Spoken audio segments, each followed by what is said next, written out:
I'm going to bring back one of my favorites, my Lego flag. I went to Dollar Tree and picked up 6 small signs, all the same size with frames. Basically, I got the wood frame because I thought that would be great for this project. But if you can't find 6 of the same color, you could always paint the frames. But if you can find them the same color and it works, then it's going to save you a little bit of work. I also picked up 5 of those little Lego base plates. I was trying to determine if I wanted them to like kind of sit in the back of it or if I wanted them to be on the front. And I decided to actually just use them on the front. So I'm just going to take all the packaging off of these. They have little bump outs on them.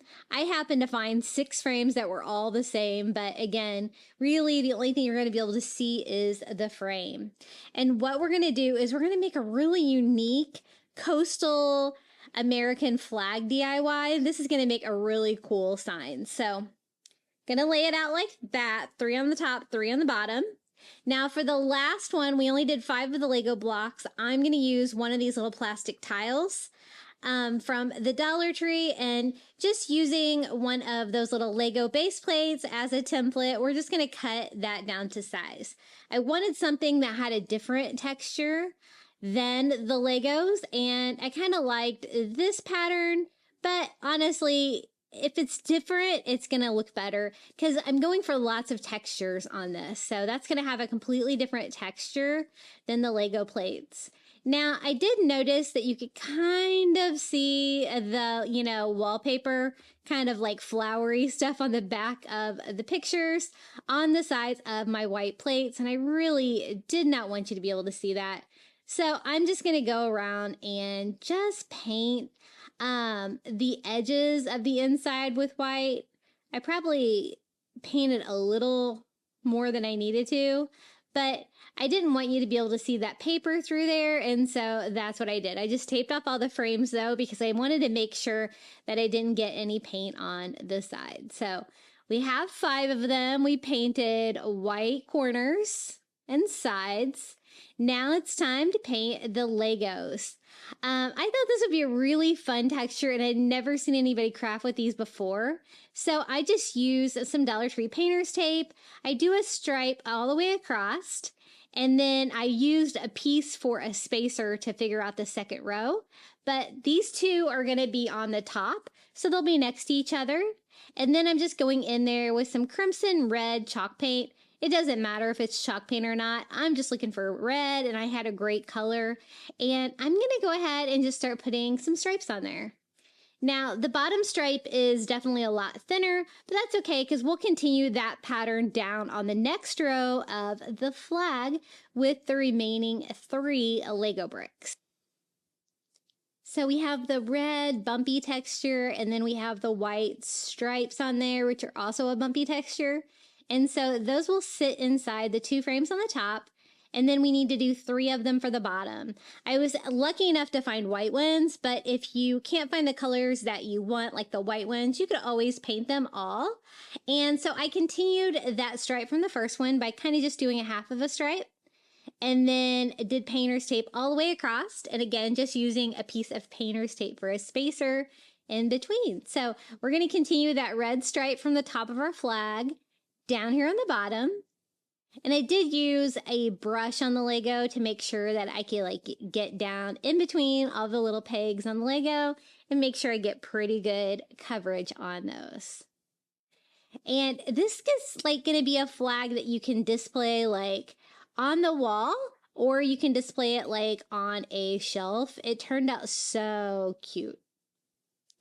So just removing all of our painter's tape and there is the rest of our stripes.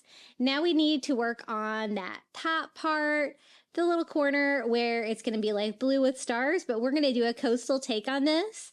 I'm using agave chalk paint, just anything a light blue, and we are just painting over that little piece of adhesive tile for that one. And instead of a navy background, I thought we would do like that light blue color. Now just using hot glue, we're just going to glue all of the little Lego plates to the back of the signs. like that. And here is this one. It does come apart a little bit if you cut those tiles. So I just glued it back down with some tacky glue and then just gonna put that down inside that frame. Now, of course, I wanted to stress it because I wanted to give that coastal look. And the red parts of the flag are definitely gonna be exposed for this. So I'm gonna go ahead and distress them to try to bring out all that texture just by kind of going over them with some of ivory and kind of wiping off the excess with a baby wipe.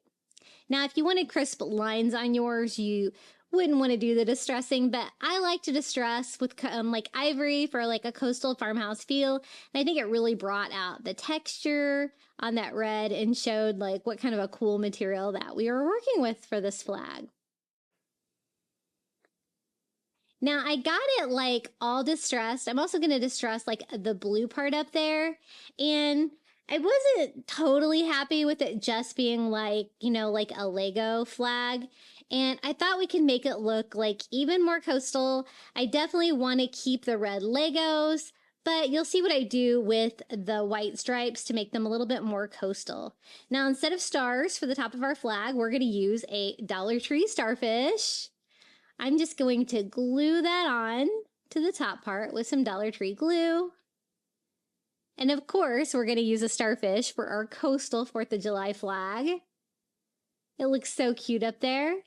And this is what we're going to use. Some of that white nautical rope from the Dollar Tree. I thought this would be a really fun texture to do the white stripes. I know they're already white, but I just, again, wanted to add something. Another coastal little feature.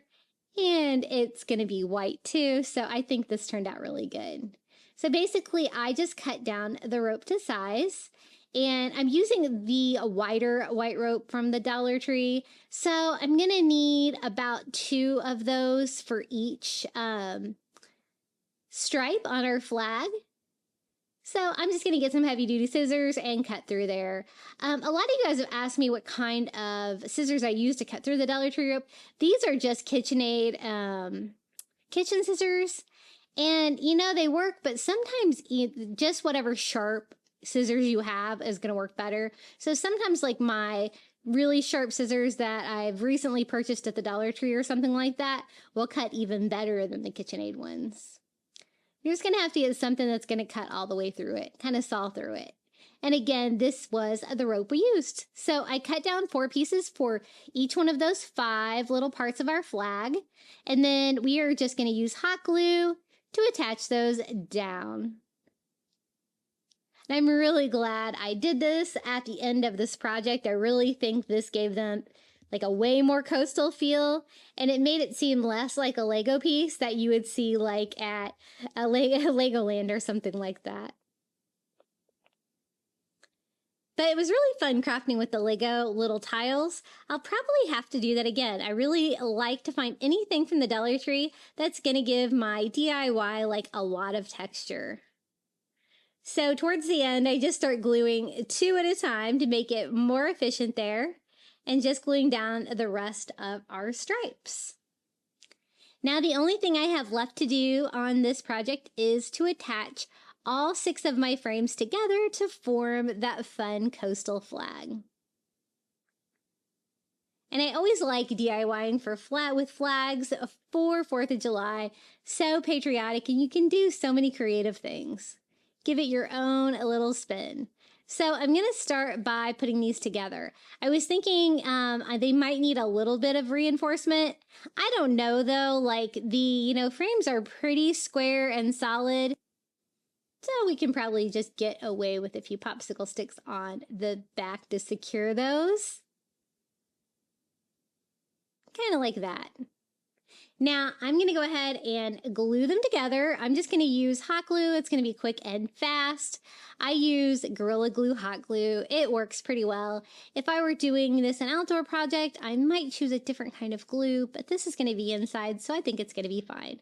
So I glue 2 together and 2 together and 2 together, and then I glue the rows together here. Just a little bit of hot glue. Not so much that it's going to seep out and be seen, but enough to hold them together. And that's one thing I love about these kind of signs from the Dollar Tree is that You're not going to have to worry about them being different sizes. They are pretty square, but I am just going to reinforce them a little bit with just some popsicle sticks on the back to make sure this is a permanent flag DIY that we can use every year. And I love it. It's one of my very favorites. And as you can see, we're like at a different angle and using my iPhone. This was back when I very first started my YouTube channel, and I didn't even have a camera yet. But here it is. Here is my coastal flag. I think it's so fun. What do you guys think about this? My little Lego and rope coastal flag DIY. I love it.